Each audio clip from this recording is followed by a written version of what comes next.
Hi friends, welcome to Harish academy.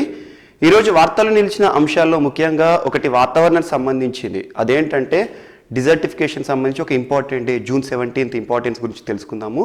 And desertification అంటే ఏంటో తెలుసుకుందాము. దాంతోపాటు ఈరోజు వార్తలు నిలిచిన డే ఒకటి, ఇటీవల అమెరికాలో సంభవించిన కొన్ని పరిణామాలు, నల్ల జాతీయులపై అమెరికా పోలీసుల దాడి దృష్ట్యా రకరకాల దేశాల్లో నల్ల జాతీయుల పరంగా కొన్ని గొడవలు అనేవి జరుగుతున్నాయి, ఘర్షణలు జరుగుతున్నాయి. సో దాన్ని దృష్టిలో ఉంచుకొని జూన్ 10th అనే డేట్ కానివ్వండి. అండ్ ఇంకొకటి, ఇటీవల గోవాకి సంబంధించి సుప్రీంకోర్టు గోవా స్పీకర్ని ఒక అంశం అడిగింది. యాంటీ డిఫెక్షన్ లాకి సంబంధించి పార్టీ ఫిరాయింపుల చట్టం అంటే ఏంటి దాని గురించి కానివ్వండి. అండ్ మలబార్ గ్లైడింగ్ ఫ్రాగ్ ఒక కొత్త రకమైన కప్పను కనుగొనడం జరిగింది. ఆ కప్ప ఏ రకానికి సంబంధించింది ఏంటి అది అంశం అంతా కూడా తెలుసుకుందాము. మరియు దాంతోపాటు ఎగ్జోటిక్ స్పీసీస్కి సంబంధించి ఇటీవల యూనియన్ ఎన్విరాన్మెంటల్ మినిస్ట్రీ వారు కొన్ని గైడ్లైన్స్ ఇస్తారు. ఆ ఎగ్జోటిక్ మినిస్ట్రీ అంటే ఏంటి, సైట్స్ అంటే ఏంటి, CITES, దానికి సంబంధించి ఎలాంటి విధి విధానాలు ఉండాలి అవన్నీ కూడా తెలుసుకుందాము. సో దాంతోపాటు సెక్స్ డిటర్మినేషన్, ఎవరైతే ఉంటారో గర్భిణీలు, ప్రీనాటల్ ప్రీ కన్సెప్షన్ ఎవరైతే ఉంటారో, ప్రివెన్షన్ ఆఫ్ సెక్స్ డిటర్మినేషన్ అనే ఒక చట్టం భారతదేశంలో ఉంది. ఇటీవల వివాదాస్పదమైంది, దాని గురించి తెలుసుకుందాము. మరియు దాంతోపాటు మహిళలకి సంబంధించి సేఫ్టీ నాప్కిన్స్. సో నాప్కిన్కి సంబంధించి ఇటీవల చాలా అంశాలు కూడా వార్తలు నిలిచాయి. దానికి సంబంధించి ప్రధానమంత్రి జన ఔషధి కేంద్రాల్లో ఇటీవల నాప్కిన్లకు సంబంధించి కేంద్ర ప్రభుత్వం ఒక డేటా రిలీజ్ చేసింది. అదేంటి, నాప్కిన్ సంబంధించి ఫేమస్ కేసెస్ ఏమున్నాయి అవన్నీ కూడా మనం తెలుసుకుందాం. సో వీటితో పాటు రీజనల్ మ్యాటర్స్ ఏంటి అండ్ అన్ని మ్యాటర్స్ కూడా మనం తెలుసుకుందాము. సో ఈరోజు వార్తలు నిలిచిన మోస్ట్ ఇంపార్టెంట్ ఏంటంటే సుప్రీంకోర్ట్ ఆఫ్ ఇండియా, సుప్రీంకోర్టు ఏం చెప్పింది అంటే గోవా అసెంబ్లీ స్పీకర్ని ఒక చర్య విషయంలో ఆదేశించింది. అదేంటంటే యాంటీ డిఫెక్షన్స్. మనకు తెలుసు పార్టీ ఫిరాయింపులు, యాంటీ డిఫెక్షన్స్.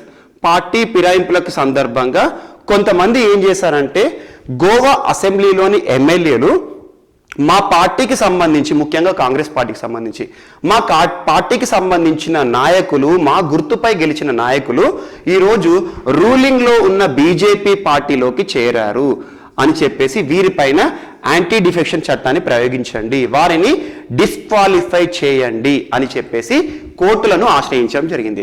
అలా కోర్టులను ఆశ్రయించడం ద్వారా ఇది యాంటీ డిఫెక్షన్ అనేది మరొకసారి వార్తలు నిలిచింది. ఇటీవల ఈశాన్య రాష్ట్రాల్లోని 2-3 రాష్ట్రాలు కూడా యాంటీ డిఫెక్షన్స్ అనే ఒక పదము ఇటీవల వార్తలు నిలిచింది. దాన్ని దృష్టిలో ఉంచుకుని యాంటీ డిఫెక్షన్స్ అంటే ఏంటి, అసలు ఎందుకు తెలుసుకుందాం.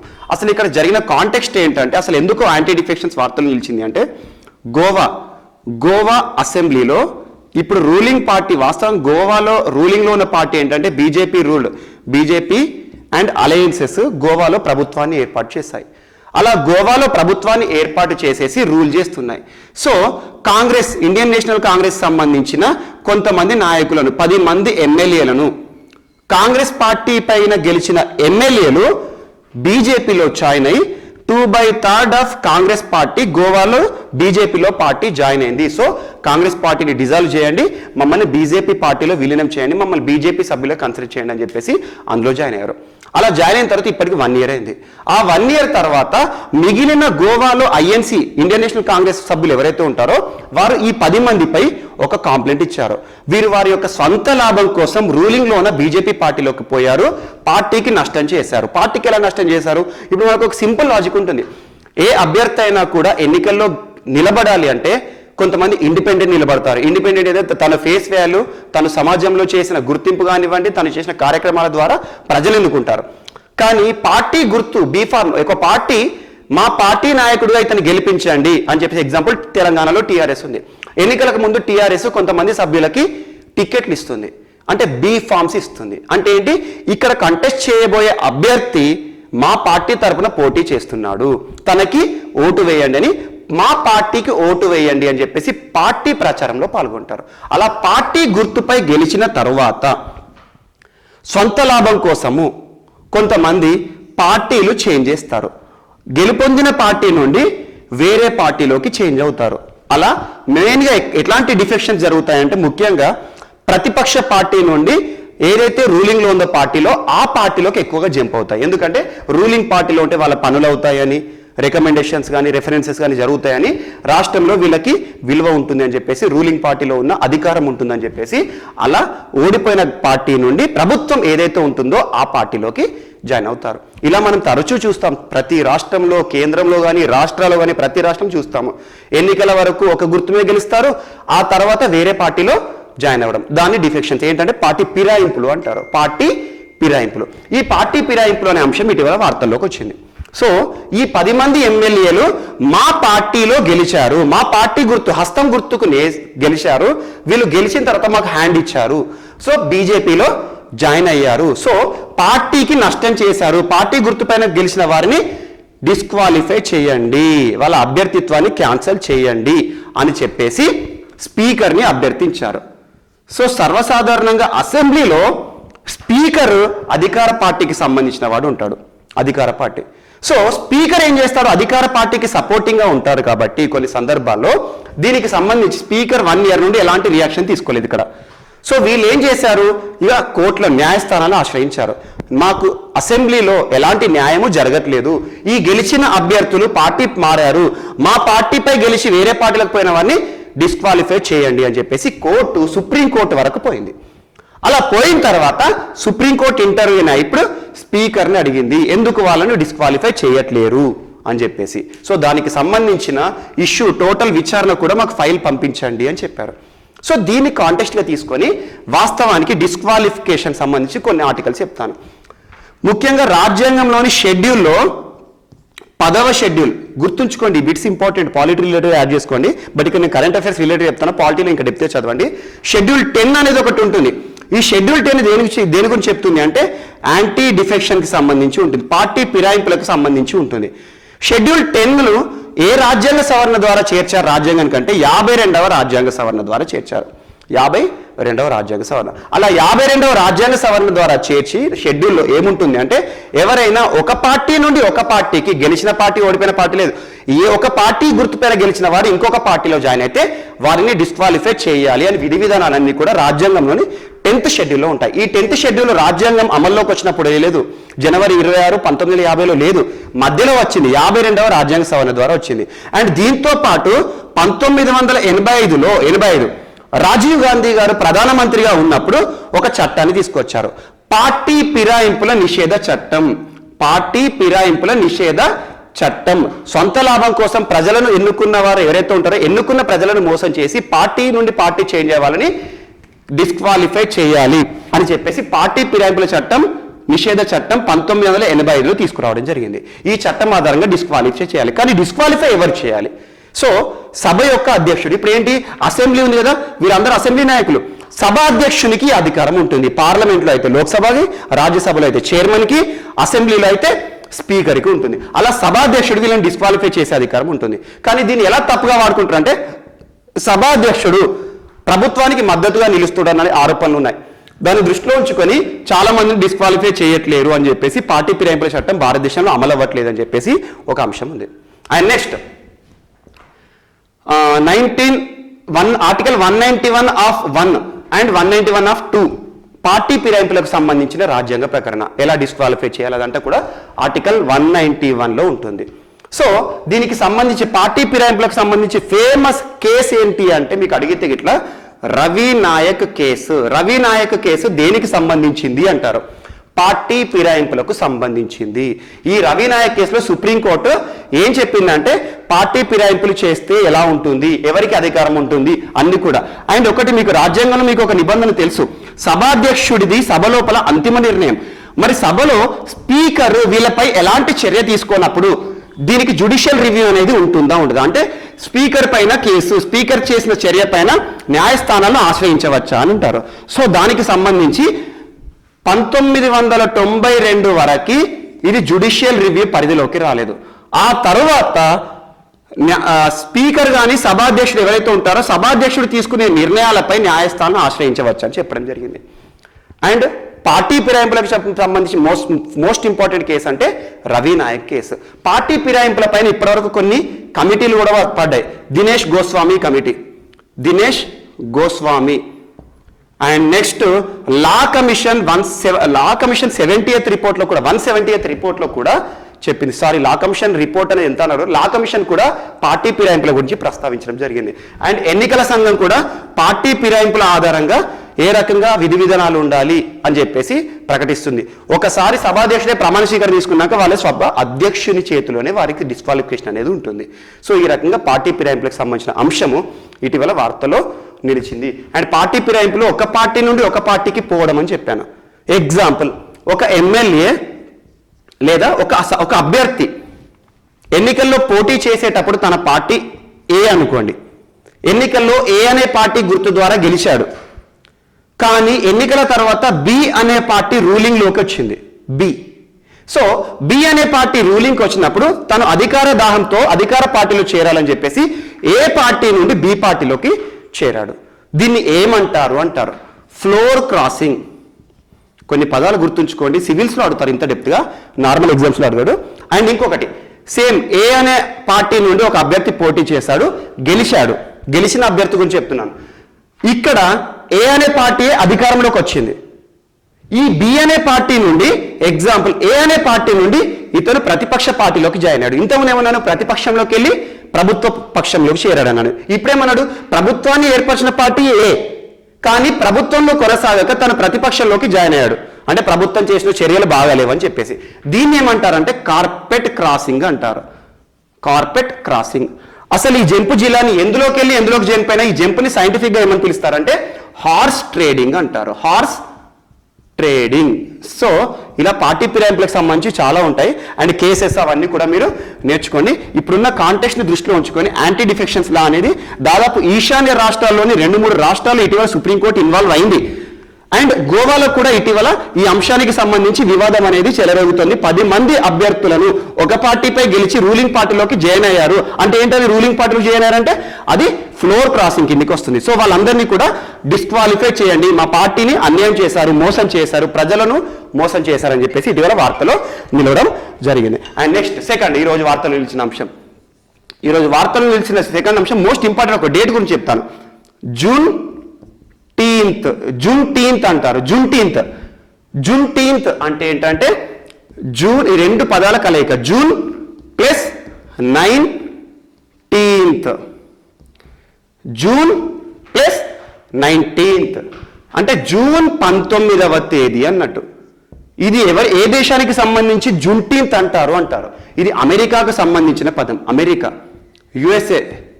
అమెరికాకు సంబంధించి జూన్టీన్త్ అని ఎవరికైనా తెలుసు. అమెరికాలో ఇది ఒక గ్రేట్ సెలబ్రేషన్. వాస్తవానికి ఫెడరల్ సిస్టంలో ఇది ఒక ఫెడరల్ డే కాదంటే ప్రభుత్వం ఈ జూన్టీన్త్ని గుర్తించలేదు. కానీ దాదాపు 45కు పైచిలుకు రాష్ట్రాలలో ఈ జూన్టీన్త్ సెలబ్రేషన్స్ అనేవి ఉంటాయి. ఈ జూన్టీన్త్ని ఎందుకు, దేని దృష్టిలో ఉంచుకొని సెలబ్రేట్ చేస్తారంటే వాస్తవానికి ఎండ్ ఆఫ్ స్లేవ్ సిస్టమ్, బానిసత్వాన్ని అంతమొందించిన రోజు అని చెప్పేసి జూన్టీన్త్ని జరుపుకుంటారు. బానిసత్వం అనేది ఎండ్ అయిపోయింది. ఏ సంవత్సరం ఎండ్ అయిపోయిందంటే జూన్ 19th, 1865 అమెరికాలో బానిసత్వం అనేది ఎండ్ అయిపోయింది అని చెప్పేసి జూన్టీన్త్. మన దగ్గర మేడే అంటాం కదా, మేడే వరల్డ్ డే. కానీ మేడేతో పాటు జూన్టీన్త్ని కూడా అమెరికన్స్ సెలబ్రేట్ చేసుకుంటారు. ముఖ్యంగా ఇది ఏ వర్గానికి సంబంధించి అంటే ఆఫ్రో అమెరికన్స్, అంటే ఆఫ్రికా ప్రాంతానికి చెందిన వారు అమెరికాలో ఒకప్పుడు స్లేవ్ కింద ఉండేవారు, అంటే బానిసలుగా బతికారు. సో ఈ స్లేవరీ సిస్టమ్ ఆఫ్రికన్స్ అనేది అంతమైపోయింది.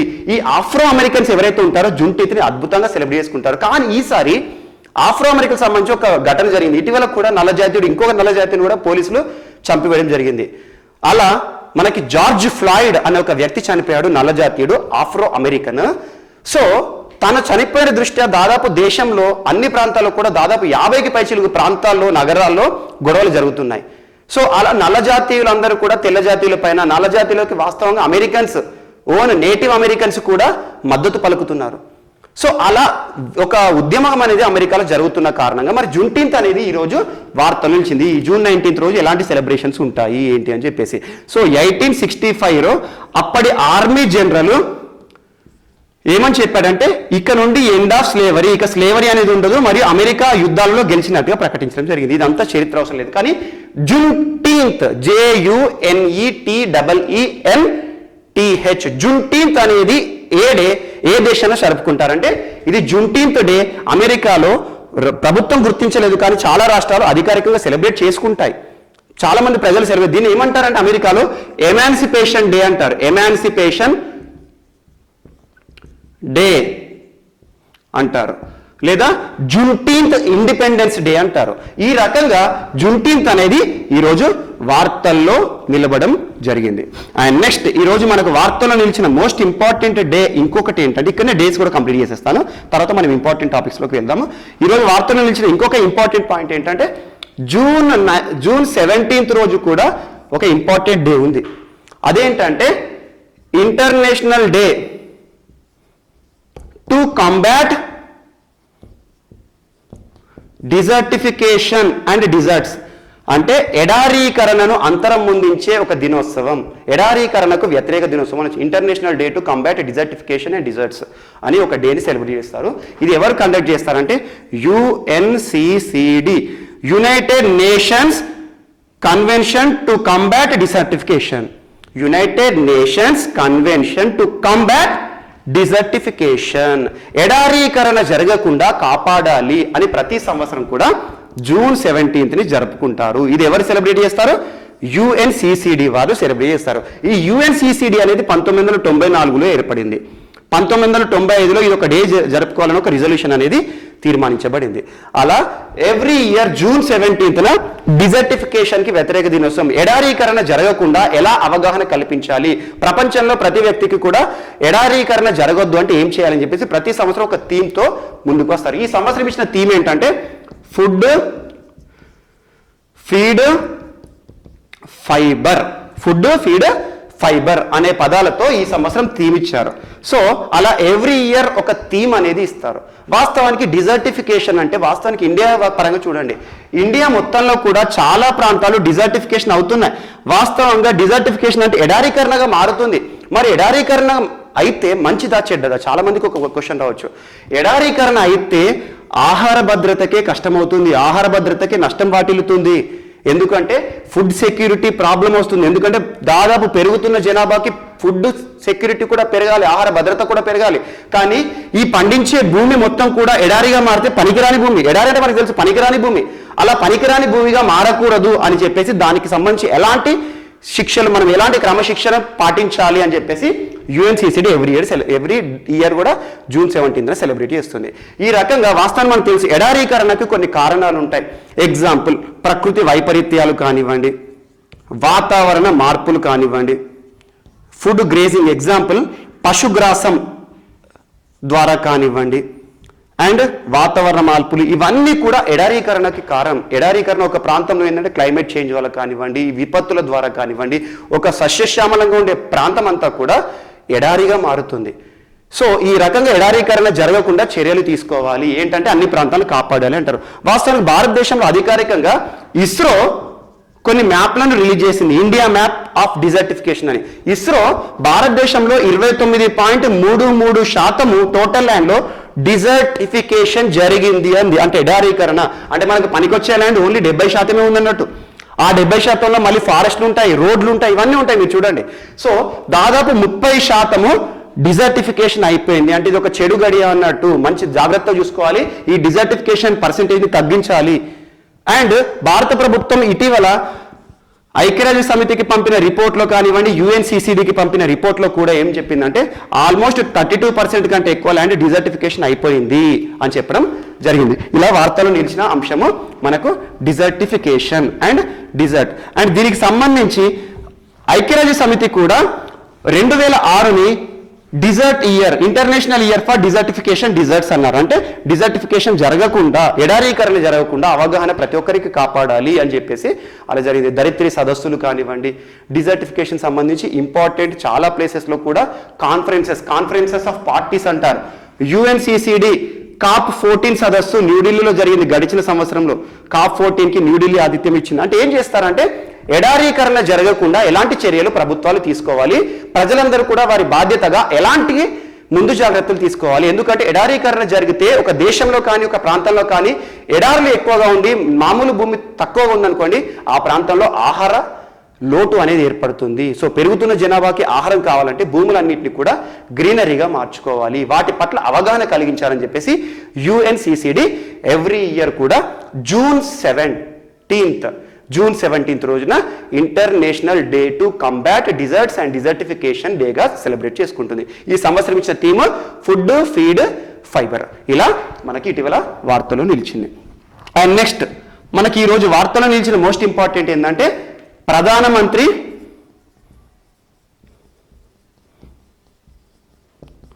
భారతీయ జన ఔషధి కేంద్రాస్ ప్రభుత్వం ఆధ్వర్యంలో జరిగే జన ఔషధి అంటే మెడిసిన్ రిలేటెడ్.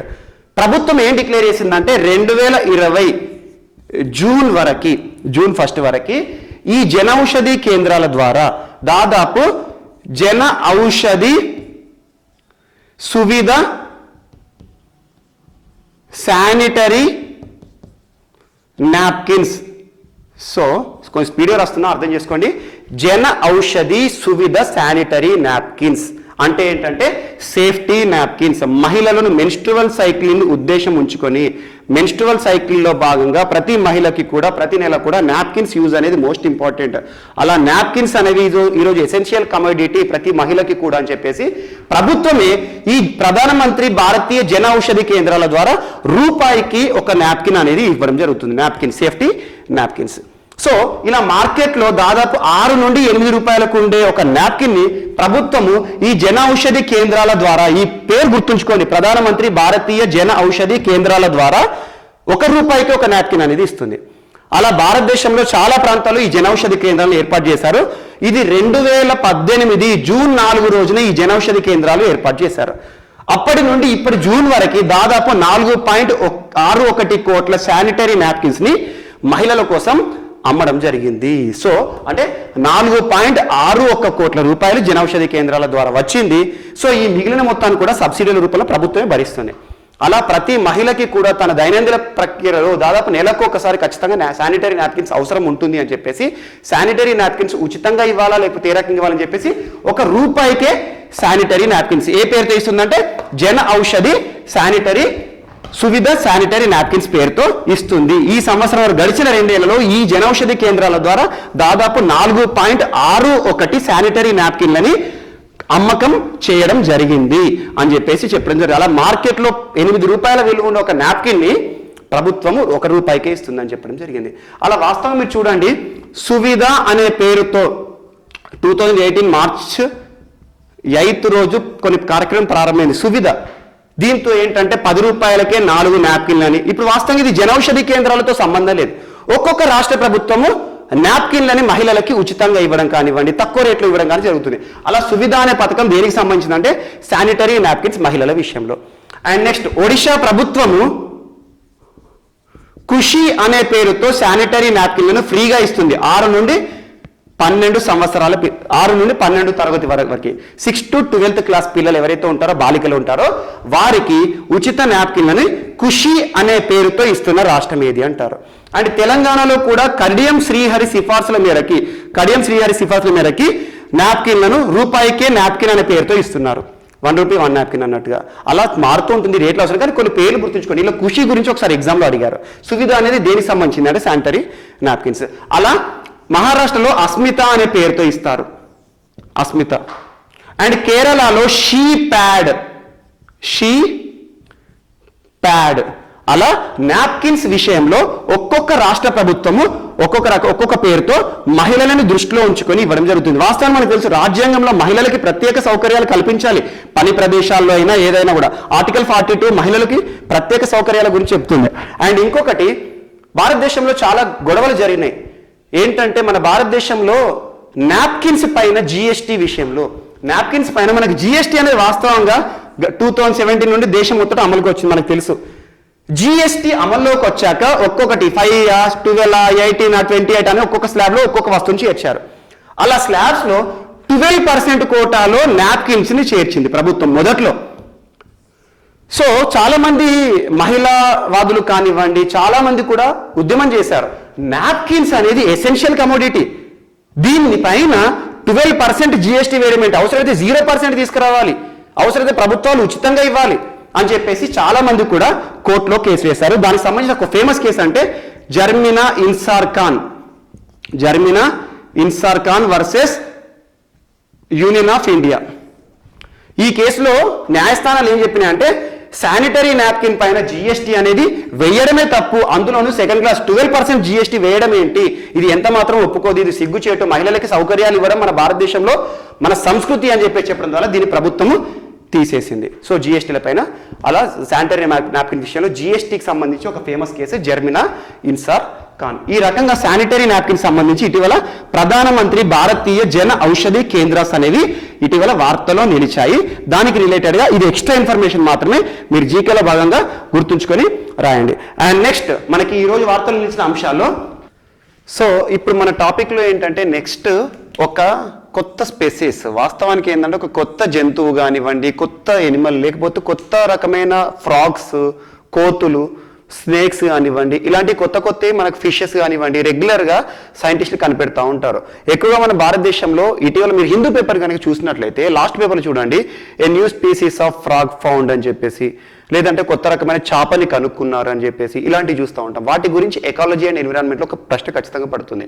సో ఇటీవల వార్తలు నిలిచింది ఏంటంటే Malabar gliding frog, Malabar gliding frog.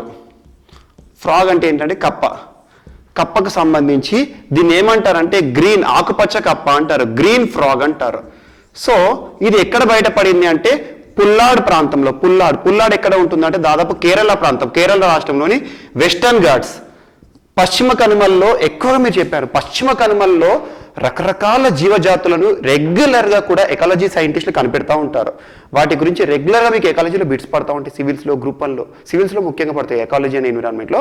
So పుల్లాడ్ ప్రాంతంలో ఇటీవల సైంటిస్టులు ఒక కొత్త రకమైన కప్పను కనుక్కున్నారు. ఆ కప్ప యొక్క సైంటిఫిక్ నేమ్ ఏంటంటే రాసోఫోరస్ మలబారిస్. ఈ కప్ప యొక్క నిర్మాణం ఎలా ఉందంటే టోటల్గా కూడా ఆకుపచ్చ, గ్రీన్, డార్క్ గ్రీన్ కలర్లో ఉంటుంది. అండ్ టోటల్గా కూడా స్మూతిష్ స్కిన్ ఉంటుంది, చాలా సున్నితమైన స్కిన్ ఉంటుంది. టోటల్ దాని కెపాసిటీ ఏంటంటే బెండింగ్ కెపాసిటీ ఉంటుంది, ఇష్టం ఉన్నట్టుగా వంగడం కానివ్వండి అలా ఇలా. అండ్ దాని లెగ్స్ వచ్చేసి వెబ్బుడ్ లెగ్స్ ఉంటాయి, వెబ్బుడ్. అండ్ ఇదేంటంటే ఒక ప్రాంతం నుండి ఒక ప్రాంతానికి ఎగరగలుగుతుంది కూడా. అలా ఒక కొత్త రకమైన కప్పను కనిపెట్టి ఇటీవల సైంటిస్టులు మనకి వార్తలు నిలిపారు, అది మలబార్ గ్లైడింగ్ ఫ్రాగ్. సో ఇటీవల పుల్లాడ్ ప్రాంతంలో వెస్టర్న్ ఘాట్స్ లో ఒక కొత్త రకమైన కప్పను కనుక్కున్నారు, అదేంటంటే రాసోఫోరస్ మలబారిస్. ఇది ఒకటి గుర్తుంచుకోండి. అండ్ రెగ్యులర్గా స్నేక్స్ని కానివ్వండి, కోతులను కానివ్వండి, ఫిషెస్ని కానివ్వండి, ఏవైనా వార్తలు నిలిస్తే వాటి గురించి రాయండి, ఎక్కడ కనిపెట్టారు, దీని స్పెషాలిటీ ఏంటి అంటారు, దాని సైంటిఫిక్ నేమ్ ఏంటి అంటారు, అప్పటి వరకు లేని జీవజాతిని కనుక్కుంటారు. అండ్ ఇటీవల ఇదే ఎనిమల్స్ సంబంధించి ఇటీవల ఎగ్జోటిక్ స్పెసీస్కి సంబంధించి కేంద్ర ప్రభుత్వంలోని మినిస్ట్రీ ఆఫ్ ఎన్విరాన్మెంట్ పర్యావరణ శాఖ మంత్రి వారు కొన్ని సలహాలు ఇవ్వడం జరిగింది. అదేంటంటే ఎగ్జోటిక్ స్పీసీస్ అంటే చెప్తాను. ఫస్ట్ ఆఫ్ ఆల్ మన భారతదేశంలోకి రకరకాల జంతువులను దిగుమతి చేసుకుంటాం. అవి జూ పార్కులో పెట్టడానికి కానివ్వండి, పెంచుకోవడానికి కానివ్వండి, ఇండివిజువల్స్ కొంతమంది ఇష్టమైన కుక్క పిల్లలు పెంచుకోవడం కానివ్వండి, రకరకాల జంతువులని వేరే దేశాల నుండి ఇంపోర్ట్ చేసుకుంటాం. ఎగ్జోటిక్ స్పీసీస్, ఎగ్జోటిక్ ఎనిమల్స్ అంటే ఏంటంటే ఒరిజినల్ ప్లేస్ నుండి వేరే ప్రాంతానికి తీసుకురావడం. వాస్తవానికి కొన్ని ప్లేసెస్ ఏవైతే ఒక జంతువు ఆ ప్రాంతంలో మాత్రం దొరుకుతుంది, వాటిని మనం మన ప్రాంతానికి ఒక కొత్త ప్రాంతానికి షిఫ్ట్ చేస్తే దాన్ని ఎగ్జోటిక్ ఎనిమల్స్ అంటారు. అంటే మన భారతదేశంలో లేని ఎనిమల్స్ని మనం దిగుమతి చేసుకోవడం. అలా రకరకాల పక్షులు కానివ్వండి, మన దగ్గర ఎక్కువగా పక్షులని దిగుమతి చేసుకుంటారు.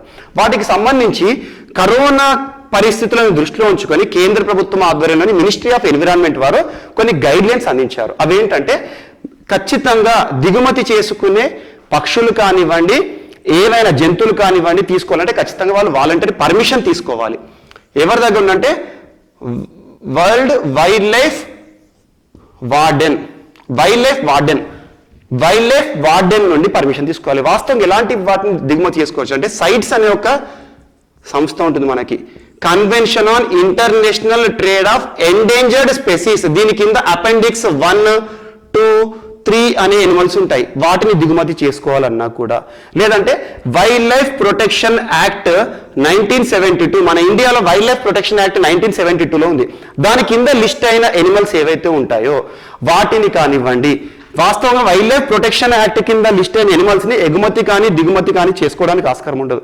సో వాస్తవానికి ఇప్పుడు వార్తల్లో నిలిచిన అంశం ఏంటంటే మినిస్ట్రీ ఆఫ్ ఎన్విరాన్మెంట్ వారు ఏదైనా ఎనిమల్ ని దిగుమతి చేసుకోవాలనుకున్నా కూడా ఖచ్చితంగా మ్యాండేటరీ పర్మిషన్ అనేది తీసుకోవాలి. ఇష్టం ఉన్న రీతిలో ఎవరు పడితే వాళ్ళు దిగుమతి చేసుకోవడానికి ఆస్కారం లేదు అని చెప్పేసి ఇటీవల వార్తల్లో నిలిచింది. అండ్ నెక్స్ట్ వార్తల్లో నిలిచిన ఒక చట్టము ప్రీ కాన్సెప్షన్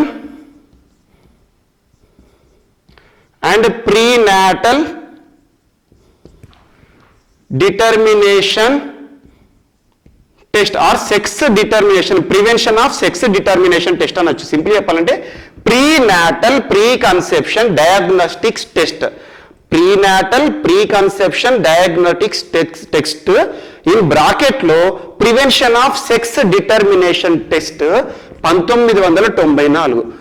ఈ చట్టం దేనికి సంబంధించింది అంటే లింగ నిర్ధారణ నిషేధ చట్టం. లింగ నిర్ధారణ, వాస్తవానికి లింగ నిర్ధారణ అంటే మన అందరికీ తెలుసు. లింగ నిర్ధారణ అంటే ఏంటి? ఎగ్జాంపుల్, ఒక గర్భం దాల్చిన మహిళ ఎవరైతే ఉంటారో ఆ లోపల పెరిగే బేబీ కదలికలు కానివ్వండి, స్కానింగ్ అనేది ఉంటుంది. 5th or 6th month లో స్కానింగ్ కోసం వెళ్తారు. అలా స్కానింగ్ కోసం వెళ్ళడం ద్వారా ఎవరైనా కూడా పుట్టబోయేవారు అమ్మాయా అబ్బాయా, బాయ్ ఆర్ గర్ల్ అని తెలుసుకునే ఆస్కారం మన సంస్కృతి చాలా వరకు ఉంది. చాలా మంది తెలుసుకుంటారు, తెలుసుకోవాలనే ఆతృత కుతూహలం కూడా ఉంటుంది. సో ఆ లింగ నిర్ధారణ చేయడం అనేది నిషేధించే చట్టం pre conception prenatal diagnostics test and prevention of sex determination test 1994లో పార్లమెంట్ ఎనాక్ట్ చేసింది ఈ చట్టాన్ని. సో దాని ద్వారా ఎవరైనా కూడా డయాగ్నోసిస్ లేదా పరీక్ష చేసినప్పుడు లోపల ఉన్న బేబీ ఎలా ఉంది అని టెస్ట్ చేసుకోవచ్చు. కానీ ఆ బేబీ గర్ల్ బాయా అని చెప్పేసి లింగ నిర్ధారణ చేయకూడదు. అందుకే మీరు ఎవరైనా హాస్పిటల్కి వెళ్ళి చూడండి, ఎవరైనా కూడా గర్భం దాల్చిన మహిళ హాస్పిటల్స్లోకి వెళ్తే లోపల పెరుగుతుంది బాయా గర్ల్ అనేది డాక్టర్ చెప్పరు. ఒకవేళ అలా చెప్పినట్టయితే ఆ హాస్పిటల్ పైన సీజ్ చేసే అధికారం కూడా మెడికల్ కౌన్సిల్ కానివ్వండి గవర్నమెంట్కి ఉంటుంది. ఎందుకంటే మన భారతదేశ సంస్కృతి ప్రకారం అబ్బాయిలు పుడితే ఆ గర్భాన్ని కంటిన్యూ చేసే వాళ్ళు ఉంటారు. కొంతమంది అమ్మాయి అని తెలిస్తే గర్భం ఫీటిసైడ్, ఫీమేల్ ఫీటిసైడ్ అంటారు. అంటే ఏంటంటే గర్భంలోనే అమ్మాయి అని తెలిసినాక అబార్షన్ చేయించడం కానీ చంపడం కానివ్వండి, భ్రూణ హత్యలు అంటారు. అవి చాలా అయిపోయినాయి. సో ఇలా సెక్స్ డిటర్మినేషన్ ఆధారంగా ఒక లింగం సెక్స్ ఫీమేల్ ఆర్ మేల్ యొక్క జనాభా పెరగడం కానీ తగ్గడం కానీ జరుగుతుంది. సో ఈ రకంగా లింగ నిర్ధారణ పరీక్షకు సంబంధించి ఇటీవల ఈ చట్టం ఎందుకు వార్త తెలిసిందంటే April 4th రోజున కేంద్ర ప్రభుత్వము ఒక గెజెట్ రిలీజ్ చేసింది, ఒక అధికారికంగా ఒక ఉత్తర్వులు రిలీజ్ చేసింది. ఏంటంటే ఈ pre conception prenatal diagnostics test prevention of sex determination test 1994లోని సెక్షన్ ఆర్ క్లాస్ 8, 9 of 8, 18 ఈ సెక్షన్స్ ని సస్పెండ్ చేస్తున్నట్టుగా, సింపుల్ గా చెప్పాలంటే ఈ చట్టాన్ని కొన్ని రోజులు సస్పెండ్ చేస్తున్నట్టుగా కొంచెం గెజెట్ రిలీజ్ చేసింది. దానిపైన కొంతమంది సుప్రీంకోర్టును ఆశ్రయించారు. సో ఈ చట్టాన్ని ఎందుకు, ఈ రకమైన సెక్షన్స్ ఎందుకు దీనిపైన ఆంక్షలు విధిస్తున్నారు అంటే ఇటీవల సుప్రీంకోర్టు ఏం అడిగిందంటే కేంద్ర ప్రభుత్వాన్ని అసలు ఈ చట్టం పైన ఎందుకు కొన్ని ఆంక్షలు వేశారు. ప్రభుత్వం ఏం చెప్పిందంటే కరోనా పరిస్థితి దృష్ట్యా కొన్ని చట్టాలపైన ఆంక్షలు విధించాము, అందులో భాగంగా ఇది ఒకటి అని చెప్పడం జరిగింది. బట్ ఇవన్నీ కూడా డెప్త్గా అడగారు. ఎగ్జామ్లు అడుగుతారంటే కరోనా పరిస్థితుల కాలంలో లింగ నిర్ధారణకు సంబంధించిన ఏ చట్టం పైన ప్రభుత్వం ఆంక్షలు విధించింది అంటే pre conception prenatal diagnostics test and prevention of sex determination test 1994. దీని సింపుల్ పదాల్లో తెలుగులో ఏమంటారంటే లింగ నిర్ధారణ నిషేధ పరీక్షలు. సో లింగ నిర్ధారణ నిషేధించాలి, ఎవరు కూడా లింగ నిర్ధారణని చేయకూడదు. గర్భం లోపల పెరిగే ఏదైతే ఉంటుందో పిండము అబ్బాయా అమ్మాయా తెలుసుకోకూడదు. ఎందుకంటే సంస్కృతిలో భాగంగా కొంతమంది అబ్బాయిని కంటిన్యూ చేస్తారు. సో భ్రూణ హత్యలు ఫీమేల్ ఫర్టిసైడ్స్ జరుగుతాయని చెప్పేసి ఈ విధమైన ఒక చట్టాన్ని 1994 తీసుకురావడం జరిగింది. అండ్ ఇంకొకటి ఇక్కడ ఎక్స్ట్రా బిట్ ఏంటంటే బయాలజీలో గర్భంలో ఉండే పిండం ఎవరైతే ఉంటారో వారి యొక్క ఆరోగ్య పరిస్థితులు కానివ్వండి, వారి యొక్క హెల్దీనెస్ తెలుసుకోవడానికి ఆమ్నియోసెంటసిస్ అనే ఒక పరీక్ష కూడా చేస్తారు. గర్భంలో ఉండే పిండానికి సంబంధించిన టెస్ట్ ఆమ్నియోసెంటసిస్. ఇది కూడా ఇటీవల వార్తలో నిలిచింది. అండ్ నెక్స్ట్ ఇంకొకటి ఏంటంటే ఇటీవల వార్తలో నిలిచిన ఇండియన్ ఓషన్కి సంబంధించి Indian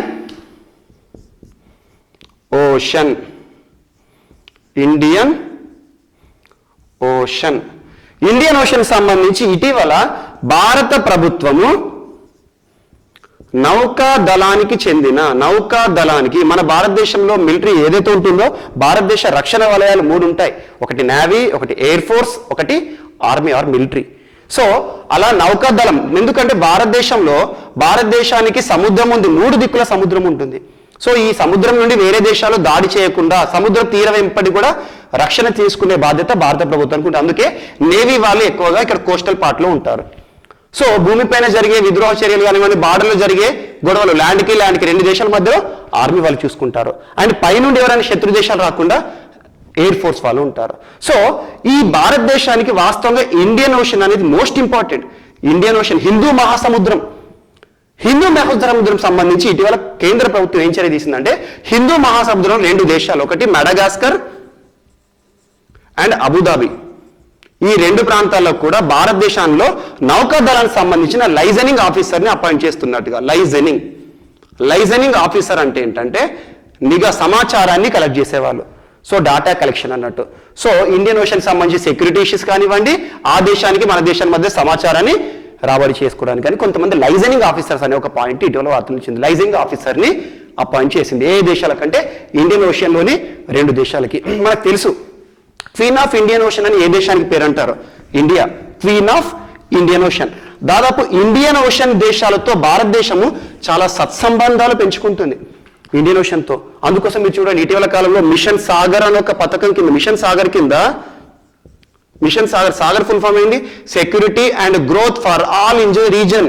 security and growth for all in the reason. A reason లో సెక్యూరిటీ గ్రోత్ ఉండాలి, ఏ దేశాలు అభివృద్ధి చెందాలంటే ఇండియన్ ఓషన్ ప్రాంతంలో ఉండే దేశాలు. ఇటీవల మిషన్ సాగర్ కింద 5 దేశాలకి భారతదేశము డ్రగ్స్ ని, ఆహార పదార్థాలని, కరోనా పరిస్థితుల దృష్ట్యా ఆ దేశాలని కాపాడడానికి, సత్సంబంధాలు పెంచుకోవడానికి మిషన్ సాగర్ని కూడా చేపట్టింది.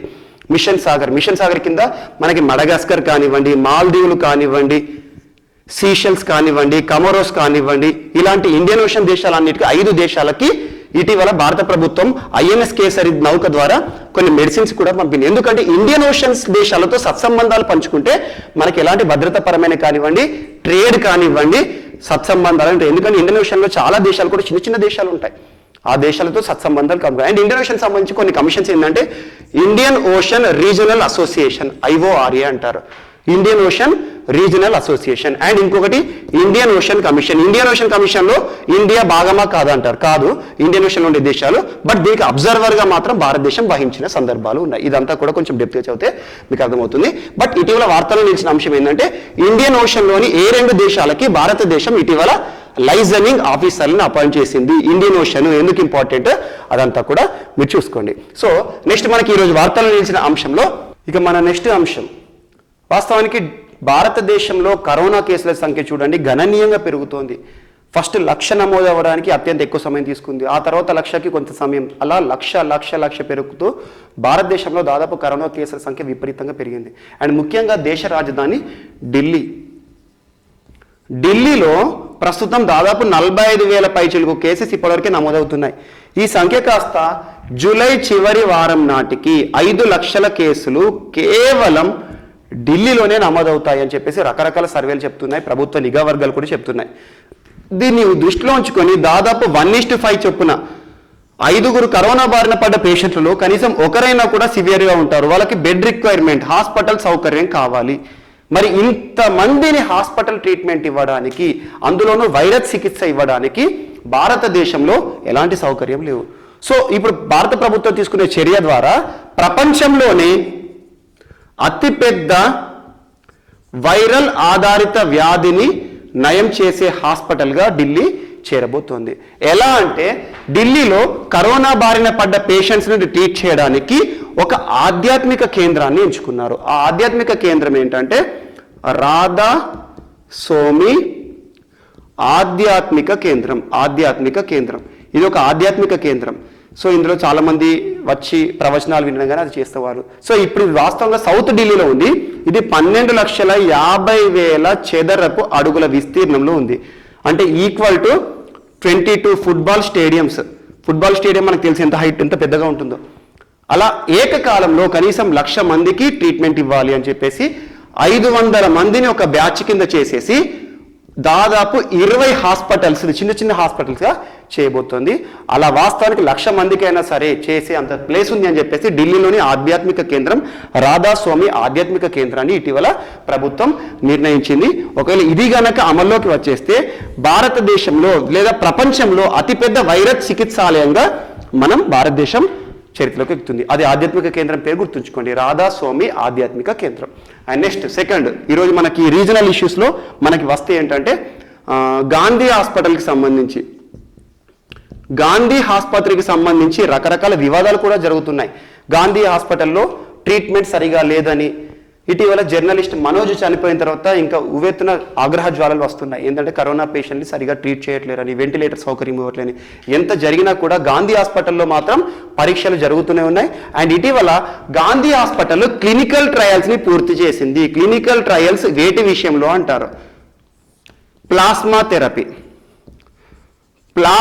థెరపీ విషయంలో క్లినికల్ ట్రయల్స్ చేసి మనకి గాంధీ హాస్పిటల్ వార్తలు నిలిచింది. క్లినికల్ ట్రయల్స్లో సక్సెస్ఫుల్ విజయం వచ్చింది. క్లినికల్ ట్రయల్స్ అంటే ఏంటంటే పూర్తి స్థాయిలో ఒక వ్యక్తి పైన ట్రీట్మెంట్ చేసే కంటే ముందు ఒక డ్రగ్ ఉందనుకోండి, మార్కెట్లో ఒక కొత్త డ్రగ్ వచ్చింది, ఎగ్జాంపుల్ కరోనా కోసం ఒక కొత్త డ్రగ్ని రిలీజ్ చేశారనుకోండి, కొత్త డ్రగ్ని సృష్టించారనుకోండి, దాన్ని డైరెక్ట్గా మనుషులపైన వాడరు. దాన్ని ముందుగా ఏం చేస్తారు? కోతుల పైన కానివ్వండి, అల్బినో రాట్స్ పైన కానివ్వండి, గిని పిగ్ల పైన కానీ ఒక జంతువుల పైన ప్రయోగం చేస్తారు. వాటిపైన సత్ఫలితాన్ని ఇచ్చింది అనుకోండి, దాన్ని మనుషుల పైన ఇస్తారు. వెంటనే మనుషుల పైన ఇస్తే దాని అడ్వర్స్ ఎఫెక్ట్స్ ఎవరికి కూడా తెలియదు. So clinical trials, plasma therapy విషయంలో క్లినికల్ ట్రయల్స్ సక్సెస్ఫుల్గా చేశామని చెప్పేసి వీళ్ళు ICMRకి లెటర్ రాశారు పర్మిషన్ కోసం. ఎందుకంటే Indian council of medical research వాళ్ళు పర్మిషన్ ఇవ్వాలి, ఎవరికి పడితే వాళ్ళు ప్లాస్మా థెరపీ చేయకూడదు. అలా ICMRని అడిగారు. సో ICMR నుండి పర్మిషన్ వస్తే మన దగ్గర ప్లాస్మా థెరపీ కూడా అధికారికంగా జరిపే ప్రయత్నాలు ఉన్నాయి. వాస్తవానికి మనకు ప్లాస్మా థెరపీ అంటే తెలుసు. ప్లాస్మా థెరపీకి కావాల్సింది ఏంటంటే కరోనా బారిన పడి నయం అయిన పేషెంట్స్. ఎగ్జాంపుల్, నాకు ఒక కరోనా వచ్చింది అనుకోండి, నేను కొన్ని రోజులు కరోనాతో పోరాడుతాను. యాంటీజెన్ బయట నుండి నాకు శరీరంలోకి ప్రవేశించి నాకు వ్యాధి కారణమైంది. ఆ వైరస్ ఏంటి? యాంటీజెన్. అది నా శరీరంలోకి ప్రవేశించి నాకు కరోనా వైరస్ బారిన పడి COVID-19 అనేది వచ్చింది, కరోనా రోగం అనేది వచ్చింది, వ్యాధి అనేది వచ్చింది. సో ఇలా యాంటీజెన్ బయట నుండి రావగానే నా శరీరం లోపల యాంటీబాడీస్ డెవలప్ అవుతాయి దానిపైన ఫైటింగ్ చేయడానికి. సో అలా యాంటీజెన్ యాంటీబాడీ రియాక్షన్స్ అనేవి జరుగుతూ ఉంటాయి. ఇది ఇమ్యూనాలజీ. మన వాస్తవానికి ఏంటంటే ఒక్కొక్కరికి ఇమ్యూన్ సిస్టమ్ మనకేంటంటే రోగ నిరోధక శక్తి మన యాంటీబాడీస్ పైన డెవలప్ అయి ఉంటుంది, డిపెండ్ అయి ఉంటుంది. అలా యాంటీబాడీస్ ఉంటాయి కదా, అలా యాంటీజెన్ బయట వాళ్ళపై గెలిచి నాకు కరోనా బారి నుండి బయటపడేలా చేస్తాయి. కానీ ఆల్రెడీ యాంటీజెన్ లోపలికి వచ్చింది కాబట్టి నా శరీరంలో ఆల్రెడీ యాంటీబాడీస్ డెవలప్ అయి ఉన్నాయి. అలా యాంటీబాడీ టెస్ట్ చేసినాం అనుకోండి, కరోనా ఉందా లేదా కూడా టెస్ట్ చేయొచ్చు. అదే సిరాలజీ టెస్ట్ అంటారు. సిరాలజీ టెస్ట్ ఇటీవల ICMR సిరాలజీ టెస్ట్ పైన డిపెండ్ అయింది. So serology test. సో అలా నా బాడీ లోపల యాంటీబాడీస్ ఏం చేస్తాము, నా బ్లడ్లోని ప్లాస్మా తీస్తాం. ఆ ప్లాస్మాని తీసి కొత్తగా కరోనా బారిన పడ్డ పేషెంట్ ఉంటాడు కదా, ఆ పేషెంట్కి నా ప్లాస్మాని ఎక్కిస్తాను. ఎక్కిస్తే ఏమవుతుంది, ఆల్రెడీ యాంటీజెన్, ఆ యాంటీజెన్ ఏంటి, కరోనా అనే ఒక యాంటీజెన్ ఈ యాంటీబాడీకి తెలుసు. ఆల్రెడీ నేను దానిపైన ఫైట్ చేశాను, దానిపైన ఇలాంటి వ్యూహాన్ని ప్రయోగించాను. సో అని చెప్పేసి ఈ యాంటీబాడీస్ వీళ్ళ శరీరంలోకి, పేషెంట్ శరీరంలోకి ఎక్కగానే ఈ యాంటీజెన్స్ పైన పోరాడుతాయి, వీళ్ళకి కరోనాని నయం చేస్తాయి. ఇది సింపుల్ ఎట్ ఎ గ్లాస్లో ప్లాస్మా థెరపీ అంటున్నాను. సో ప్లాస్మా థెరపీ కావాలంటే ఏం కావాలి మనకి, కరోనా బారిన పడి పూర్తిగా కోలుకున్న పేషెంట్స్ కావాలి. వాళ్ళ శరీరం నుండి ప్లాస్మాని తీసి కొత్తగా బారిన పడ్డ వాళ్ళు ఎవరైతే కొంతమందికి రోగ నిరోధక శక్తి తక్కువగా ఉంటుంది, వాళ్ళకి ప్లాస్మా థెరపీ, ఎందుకంటే వాళ్ళ శరీరంలో వాళ్ళకి యాంటీబాడీస్ డెవలప్ కావు. సో వారికి యాంటీబాడీస్ కావాలనే ఉద్దేశంతో ప్లాస్మా థెరపీ, మనం కొత్తగా ప్లాస్మా ఆల్రెడీ నయమైన వ్యక్తి నుండి ఎక్కిస్తాము. కానీ ఎంతమందికి ఎక్కిస్తాము, ఎంతమంది ఉన్నారు మన దగ్గర కరోనా పేషెంట్, ఎంత రక్తం తీస్తాము, ఎంత ప్లాస్మా తీస్తాము, దానికోసం హైబ్రిడోమా టెక్నాలజీ కానీ మోనోక్లోనల్ యాంటీబాడీ టెక్నాలజీ కానీ చేస్తే బెటర్గా ఉంటుంది. బట్ గవర్నమెంట్ ఏం చేస్తుందో తెలియదు. ఇటీవల దీనికి సంబంధించిన వార్త ఏంటంటే గాంధీ హాస్పిటల్లో క్లినికల్ ట్రయల్స్ ప్లాస్మా థెరపీ సక్సెస్ఫుల్గా చేశాము, మాకు పర్మిషన్ ఇవ్వండి అని చెప్పేసి చెప్పడం జరిగింది. సో ఇంకొక అంశం ఈరోజు మనకు వార్తలు నిలిచింది, రెమ్డెసివిర్కి సంబంధించి. ఇటీవల రెగ్యులర్గా చెప్తున్నాను రెమ్డెసివిర్ అని. ఇది కరోనాపై అద్భుతంగా పనిచేస్తుందని చెప్పేసి అమెరికా కూడా చెప్పింది. గిలీడ్ సంస్థ, అమెరికా ఆధారిత సంస్థ రెమ్డెసివిర్ని తయారు చేసింది. సో రెమ్డెసివిర్ భారతదేశంలోకి కూడా ఇప్పుడు అద్భుతంగా పనిచేస్తుందని చెప్పడం జరుగుతుంది. సో ఈ రెమ్డెసివిర్ విషయంలో ఏం జరిగిందంటే భారతదేశానికి బంగ్లాదేశ్ నుండి అక్రమంగా రెమ్డెసివిర్ దిగుమతి జరుగుతోంది అని చెప్పేసి కొన్ని నిఘా వర్గాలు చెప్పాయి. దీన్ని అడ్డుకోవడానికి CDSCO, central drugs standard and control organisation, CDSCO, drugs కి సంబంధించి మందులకు సంబంధించి సిడిఎస్సిఓ అనేది భారతదేశంలో అత్యున్నత సంస్థ, central drugs standards and control organisation. So CDSCO వారు కొన్ని ఆంక్షలు విధించారు. అక్రమంగా రెమ్డెసివిర్ ని భారతదేశంలోకి దిగుమతి చేయకండి. బంగ్లాదేశ్ సంబంధిత కంపెనీలు ఏమైనా భారతదేశంలో రెమ్డెసివిర్ డ్రగ్ ని అమ్మడానికి కానీ దిగుమతి చేయడానికి ఎలాంటి పర్మిషన్స్ ఉండవని చెప్పేసి రెమ్డెసివిర్ విషయంలో బంగ్లాదేశ్ పై కూడా ఆంక్షలు విధించడం జరిగింది. అలా అక్రమంగా దిగుమతి చేస్తున్నారని చెప్పేసి. సో ఈ రకంగా మనకి రెమ్డెసివిర్ విషయంలో బంగ్లాదేశ్ భారతదేశం మధ్యలో ఒక చిన్న ఘర్షణ వాతావరణం ఒక మందు విషయంలో కూడా జరగబోతోంది. అండ్ నెక్స్ట్ ఇంకోటి ఏంటి ఇటీవల వార్తలు ఇచ్చింది, కరోనా కాలంలో ఆన్లైన్ విద్య అనేది మోస్ట్ ఇంపార్టెంట్. మనం చూస్తా ఉన్నాం, ఇటీవల మీకు లాస్ట్ క్లాస్లో చెప్పాను, మొట్టమొదటి రాష్ట్రము భారతదేశంలో కేరళ కరోనా కాలంలో విద్యార్థుల విద్యా సంవత్సరం లాస్ అవుతోంది, అమూల్యమైన సమయాన్ని కోల్పోతున్నారు, ఈ సమయం మళ్ళీ రాదు అని చెప్పేసి బడులు స్టార్ట్ చేయకున్నా, స్కూల్ స్టార్ట్ అవ్వకున్నా కూడా ఇంట్లో ఉన్న విద్యార్థులకు ఇంట్లోనే నేర్చుకునేలా ఆన్లైన్ ఎడ్యుకేషన్ని ప్రోత్సహించింది ప్రభుత్వం, అధికారికంగా ప్రారంభించింది కైట్ విక్టర్స్ అనే ప్రోగ్రామ్ ద్వారా. ఇదంతా మీకు క్రితం క్లాస్లో చెప్పాను, కైట్ విక్టర్స్. సో అలా కొన్ని గైడ్లైన్స్ ఇటీవల ఏం చెప్పింది అంటే, ప్రజాప్రతినిధులు ఎవరైతే ఉంటారో ప్రతి ఒక్క వ్యక్తికి కూడా ఇంట్లో టీవీలు ఉండవు. ఎందుకంటే టీవీల ద్వారా ప్రభుత్వం అధికారికంగా టీవీ ఛానల్ కైట్ విక్టర్స్ ద్వారా ఆన్లైన్ ఎడ్యుకేషన్ ఇస్తుంది. ఒక టీవీలో రోజు పాఠశాలకు సంబంధించి వారి ఎడ్యుకేషన్ అనేది ప్రొవైడ్ చేస్తుంది, టీచర్స్ చెప్తా ఉంటారు. అలా కొన్ని గ్రామాల్లో టీవీ సౌకర్యం లేకపోవడం కానివ్వండి, డిష్ కనెక్షన్ కానీ లేకపోవడం ఉంటుంది. అక్కడ ప్రజాప్రతినిధులు బాధ్యత తీసుకొని టీవీ కనెక్షన్ ఇవ్వడం కానివ్వండి, టీవీలు చారిటీ చేయడం కానివ్వండి, ఎవరైనా దాతలు టీవీలు ప్రమోట్ చేయడం కానివ్వండి, ఇలాంటివన్నీ కూడా చేయాలని చెప్పేసి పిలుపునిచ్చింది. సో ఇట్లా ఆన్లైన్ అనేది ఈరోజు విజృంభిస్తోంది. ఇటీవల తెలంగాణ ఐటీ మంత్రి కేటీఆర్ గారు కూడా టీ ఫైబర్ గురించి ప్రస్తావించారు. టీ ఫైబర్ అంటే మనకు తెలుసు, మొత్తం కూడా ఇంటర్నెట్ సౌకర్యాన్ని దాదాపు స్పీడ్ అత్యంత వేగవంతం చేయడం. ప్రతి ఒక్కరికి ఇంటర్నెట్ సౌకర్యం అనేది ఈరోజు హక్కుగా మిగిలిపోతుంది. ప్రతి ఒక్క ఇంటర్నెట్ లేకపోతే బతికే పరిస్థితి లేదు. దాన్ని దృష్టిలో ఉంచుకుని తెలంగాణ ప్రభుత్వం ప్రతిష్టాత్మకంగా టీ ఫైబర్ అనే ఒక కార్యక్రమాన్ని చేపడుతుంది. అలా టీ ఫైబర్ కార్యక్రమం కింద టోటల్ ఆప్టికల్ ఫైబర్ నెట్వర్క్ కూడా మొత్తం డెవలప్ చేస్తుంది. టీ ఫైబర్ ద్వారా government to government, government to people, ఇప్పుడు ఒకవేళ ఆన్లైన్ ఎడ్యుకేషన్ కానివ్వండి, వీడియోస్ కానివ్వండి, ఆన్లైన్ మీటింగ్స్ కానివ్వండి, ఈ రోజు వర్చువల్ మీటింగ్స్ జరుగుతున్నాయి. అన్ని కూడా ఒక డిపార్ట్మెంట్కి అందరూ ఒకే దగ్గర కూర్చున్న సౌకర్యాలు లేవు. ఎందుకంటే కరోనా ఎవరి నుండి ఎవరికి వస్తుందో తెలియదు. అందుకోసం అని చెప్పేసి వర్చువల్ మీటింగ్, ఆన్లైన్, కావాల్సింది ఏంటి ఇంటర్నెట్. టీ ఫైబర్ అనేది ప్రశంసించడం జరిగింది. అలా టీ ఫైబర్ కార్యక్రమం కూడా ఇటీవల వార్త నిలవబోతోంది. దానికి సంబంధించి విధి విధానాలు గవర్నమెంట్ అంతా రిలీజ్ చేయబోతుంది. అండ్ ఇంకొకటి, కరోనాని దృష్టిలో ఉంచుకొని తెలంగాణ రాష్ట్రంలో కొంతమంది దాదాపు ప్రభుత్వ ఉద్యోగులకు సంబంధించి, పెన్షనర్లకు సంబంధించి మరియు కాంట్రాక్ట్ ఉద్యోగులకు సంబంధించి ప్రతి ఒక్కరికి కూడా ఉద్యోగుల జీతాల్లో కోత అనేది విధించడం జరిగింది. దాన్ని దృష్టిలో ఉంచుకొని కొంతమంది హైకోర్టును కూడా ఆశ్రయించారు. ఎందుకంటే పెన్షనర్స్ నుండి జీతాల్లో కోత విధించకూడదు అని చెప్పారు. పెన్షనర్లో జీతాలు కోత విధించడం అనేది తప్పు అని చెప్పేసి ఒక పిల్ కూడా వేశారు. సత్యం రెడ్డి అనే ఒక మాజీ న్యాయవాది హైకోర్టులో పిల్ వేశారు. ఇదంతా మనం క్రితం క్లాస్ చెప్పారు. దానికి సంబంధించి హైకోర్టు ఏం చెప్పింది, అసలు ఏ చట్టం ద్వారా పెన్షనర్ల జీతంలో కోత విధిస్తున్నారు, రాజ్యాంగంలోని ఏ నిబంధన ద్వారా కోత విధిస్తున్నారు, అసలు పెన్షనర్ల జీతాల్లో కోత విధించే అధికారం ప్రభుత్వానికి ఎక్కడిది అని ప్రభుత్వానికి సూటి ప్రశ్నలు వేసింది. అలా ప్రశ్నలు వేసిన తర్వాత ప్రభుత్వానికి వారం రోజుల గడువు అనేది ఇవ్వడం జరిగింది. మీరు సమాధానం చెప్పండి. ఎందుకంటే పెన్షనర్లు కొంతకాలం ప్రభుత్వ ఉద్యోగంలో పనిచేసి కొంతకాలం తర్వాత రిటైర్మెంట్ అయిన వారిని చూసుకునే బాధ్యత ప్రభుత్వాన్ని, వారు చేసిన సర్వీస్ కానివ్వండి, సేవకు కానివ్వండి. అలా 60 సంవత్సరాల పైబడిన వారిని ఆదుకోవడం అనేది ప్రభుత్వము, వృద్ధుల సంరక్షణ ప్రభుత్వాల యొక్క బాధ్యత.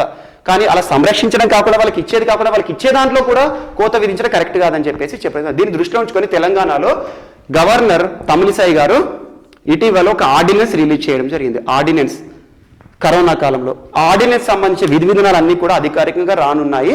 దానిలో ఏంటంటే పెన్షనర్కి సంబంధించి, దాదాపు ఉద్యోగులకు సంబంధించి, ఎయిడెడ్ ఉద్యోగులకు సంబంధించి, ప్రభుత్వ రంగంలో పనిచేసే అందరు ఉద్యోగులకు కూడా కోత విధిస్తున్నాము. ఎప్పటి మార్చి 24 నుండి ఒక ఆర్డినెన్స్ అనేది అమల్లో ఉంది అని చెప్పేసి చెప్పడం జరిగింది. అలా ఆర్డినెన్స్ని కరోనా కాలంలో ఏదైనా వైద్యపరమైన అత్యవసర పరిస్థితి విధించి ఉద్యోగుల జీతాల్లో కోత విధించే అధికారం ఉంది అని చెప్పేసి చెప్పడం జరిగింది. అలా ఆర్డినెన్స్ ఏ రకంగా విధిస్తారు, అసలు కరోనా కాలంలో ఆర్డినెన్స్ ఏ చట్టం ద్వారా విధించవచ్చు, national disaster management act 2005. So ఇవన్నీ కూడా ఇన్ డీటెయిల్గా గవర్నమెంట్ నుండి అధికారిక జీవో రాగానే మనం దాని గురించి డీటెయిల్గా తెలుసుకుందాం. Okay, thank you.